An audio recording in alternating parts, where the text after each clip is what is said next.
Like, what are some ways that the center helps Muslims practice their faith? Like, do you have a certain place for prayer and learning? I think we Yeah. discussed this earlier, but Actually, this learning process starts very early. hmm.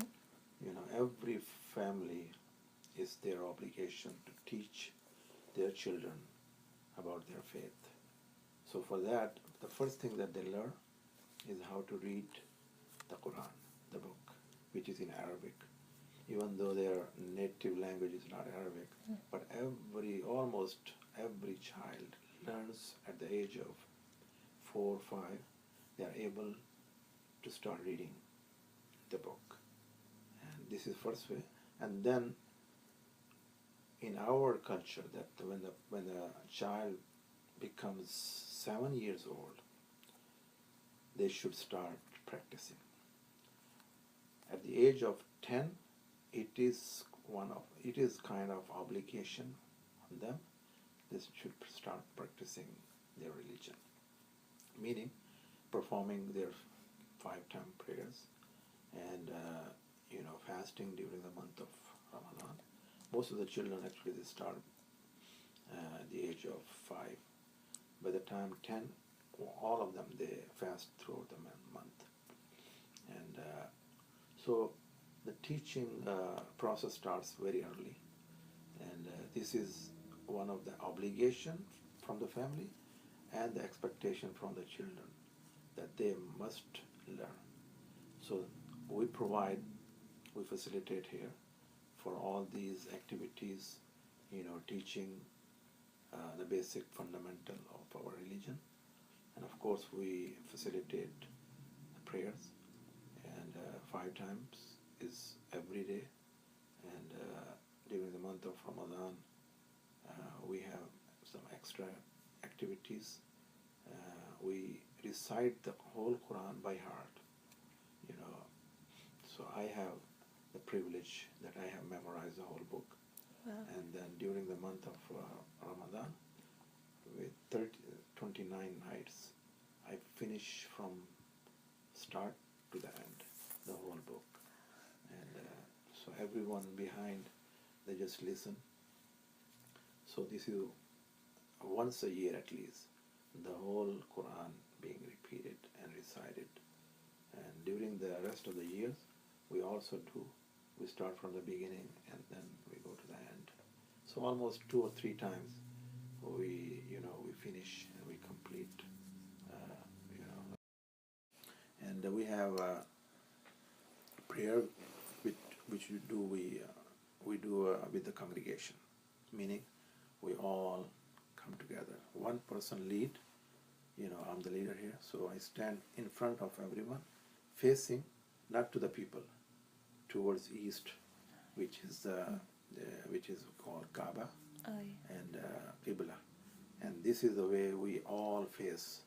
We don't worship, but this is the way we all, face when we are praying. And it's very, kind of internationally. Wherever you go, this is the You're always directions. faced that And way. same, prayer is the same, timings are the same, and there is no difference. Like if you go to China, they will do the same thing. They will read the same Quran in Arabic, and their prayer will be all same. So it's a very, internationally recognized. What do you do as a community during the time of the Hajj?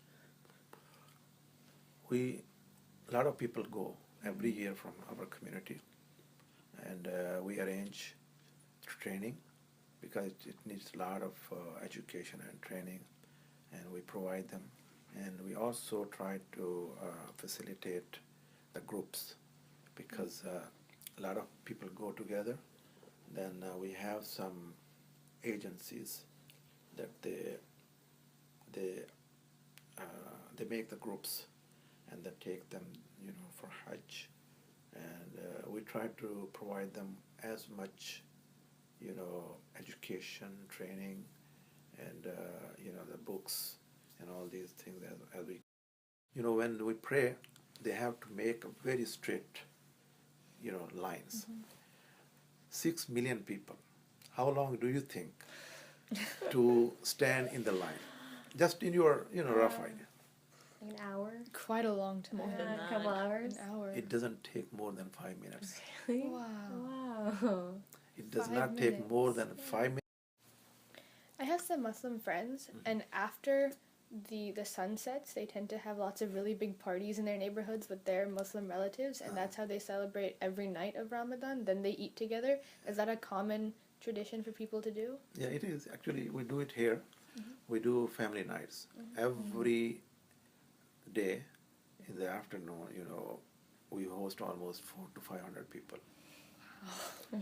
And, people kind of donate it. Different families, they get together and they feel like kind of, blessed that they are feeding people, those who are breaking their fast. So every day, one family or two families, they just pitch in and they bring their food here. So it's almost 400 to 500 people every day, we feed it. And plus it's a happiness. All 15, 16 hours when you're hungry and when you want to break the fast, of course, it's a happiness. Everyone is happy, we are breaking the fast. So, yeah, it is a tradition.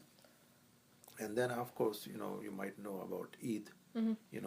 Once we finish the whole month, then there is a day of celebration where we all kind of, visit each other. We exchange our gifts, to the children, to the family, to the, to all. And we all gather at one place to pray. Like, for example, for this, Gaithersburg, Rockville area, it's almost 10,000 people. It's for these areas. Last year we had to rent soccerplex in Germantown. Yeah. We were like filled, and we invited the county executive. He was there, and we also invited some other congressmen and the senators just to show them the. So they were amazed. They said,